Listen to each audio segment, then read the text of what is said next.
سریال سرزمین بادها پر از صحنه‌های خاک بر سریه که قراره بهتون نشون بدم از شخصیت‌های مختلف با هم دیگه و یه جورایی میشه گفت اکثر شخصیت‌های اصلی حداقل یه دونه صحنه سانسور شده رو دارن. بعضی از شخصیت‌ها هم چند تا صحنه دارن که همه رو بهتون میگم و نشون میدم. صدا و سیما هم خیلی خدایی بد سانسور کرده، یه جوری که اصلا آدم نمیفهمه داستان چیه. مخصوصا قسمت‌هایی که یون هم با مویول رابطه داره هم با دوجین و معلوم نیست که این بچه مال کدومشونه. موضوع اولی که سانسور شده تمام صحنه‌های خواهر مویول و ایشون که اول این پسر سعی میکنه مخ خواهر مویول بزنه و آخرش مخش رو میزنه و دختره حامله نمیشه. ولی حالا خوشحالم که با تو ازدواج کردم.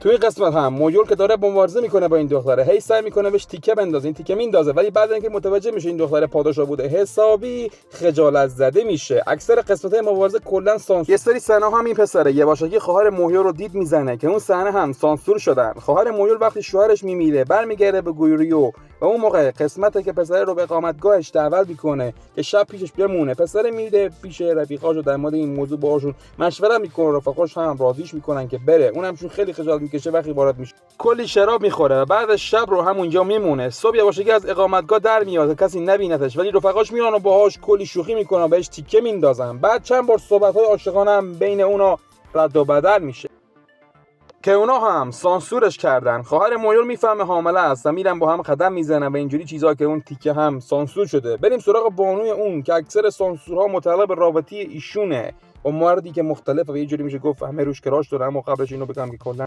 جومونگ 2 خیلی بیشتر از جومونگ 1 صحنه سانسور شده داره. توی جومونگ 1 فقط یه سری صحنه‌های شیطنت‌های جومونگ تو دوران نوجوانی بود و یک سری سانسورهای خراب. بازی‌های یونگ پو و برادرش تسو به سری صحنه‌های شراب خوردن که به لطف صدا و سیما همش تبدیل به چای و نوشیدنی و اینا شد.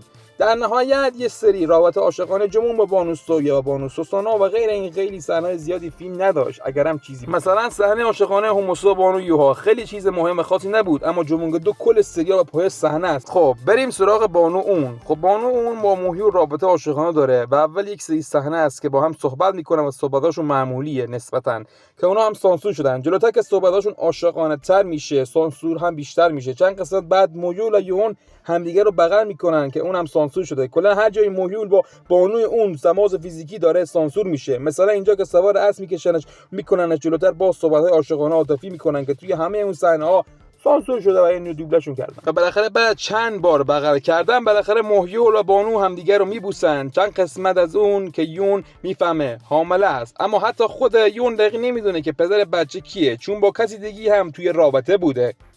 بذارید برگردیم از اول داستان سراغ بقیه کسایی که عاشق یون بودن تا بفهمیم واقعا پدر بچه کیه. اما قبلش اینو بگم که مویول تا قسمت آخر هرگز بانوی اون رو با اسم کوچیک صدا نمیکنه و همیشه میگه بانوی من. با آخرش موقع مرگش اون بهش میگه حداقل یه بارم که شده اسم خودم رو صدا کن.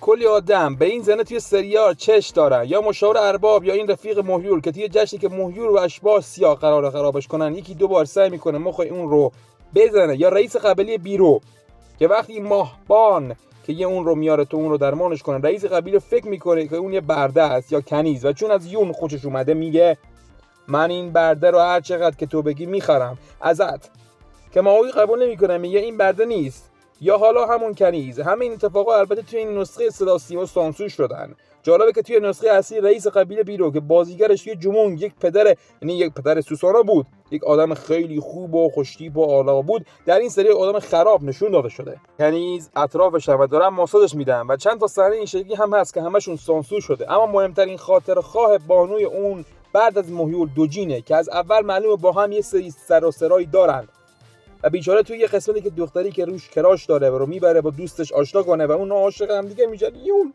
تا آخر رابطه با صحنه سانسور با دوجین هم داره. وقتی پدر یون یعنی آلی جناب تاکراک به دوجین میگه با دخترم ازدواج کن، جون از این خواستگاری بیخبره و توی یکی دو ماه دو تا صحنه دوجین وقتی میبینه یون با موی داره زیادی صمیمی میشه سعی میکنه که به اون بفهمونه این صحنه و صحنه‌ای که دوجین به یون میگه پدرت گفت ازدواج کنیم همه سانسور شدن. یکی دو تا صحنه بغل هم یه اون با دوجین داره و یه صحبت هم هست که توی ماموریت یه اون زخمی میشه و دوجین زخمشو درمان میکنه. اون صحنه هم همشون سانسور شدن.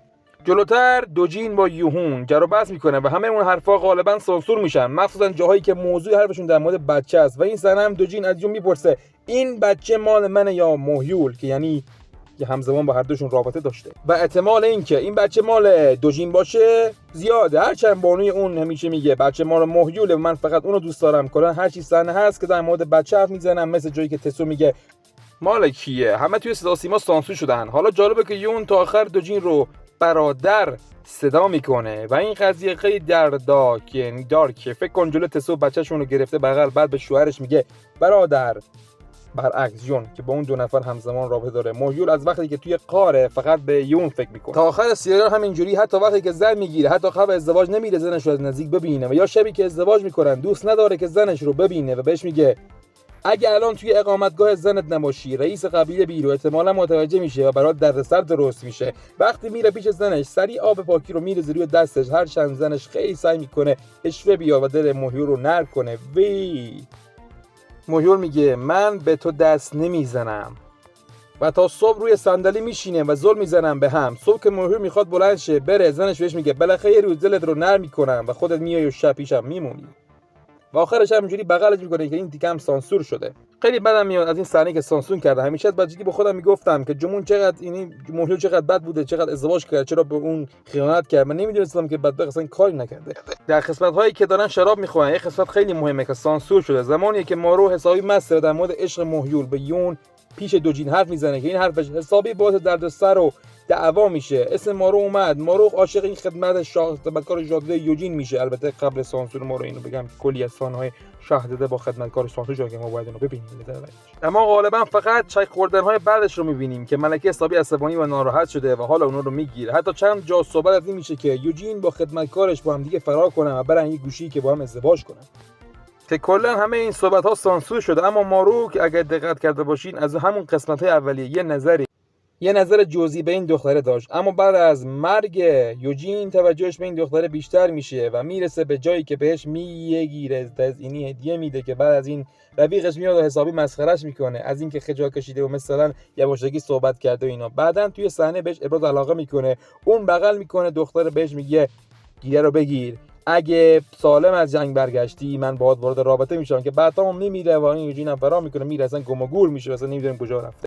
راستی دوجین انگار پسر یعنی یونگ یوآما هم پسر نارو ولی در مورد تاکراک دیدم چند رو میگن که داداش توزله، ولی من هرچی گشتم چیزی پیدا نکردم به جز یکی دو تا جا که این دختره تاکراک به تسو میگه عمو، که اگه البته به نظر من دلیل نمیشه تاکراک واقعا داداش تسو باشه. اینم بگم که قبلا سری‌های کری خیلی کمتر صحنه داشتن و هر چقدر عقب‌تر میریم پر از صحنه و اینا میشه و سانسورچی‌ها واقعا خیلی دارن تحریک انجام میدن، از فعالیت میکنن. البته تو جمونگ یک واقعا اینجوری نبود و اصلا صحنه زیاد خاصی نداشتن و زیاد توجه نمی‌کردن و نیاز نبود اینقدر سانسور انجام بدن و خلاصه هم از صحنه‌های زیاد سانسور شده که دیدیم ما سانسور کرد. امیدوارم که لذت کافی رو برده باشید و لایک کامنت سابسکرایب پولی انرژی به من بدید. عشقای من دوست دارم، لایک و سابسکرایب فراموش نشه تا یک ویدیو خفن و سانسور شده دیگه. خداحافظ.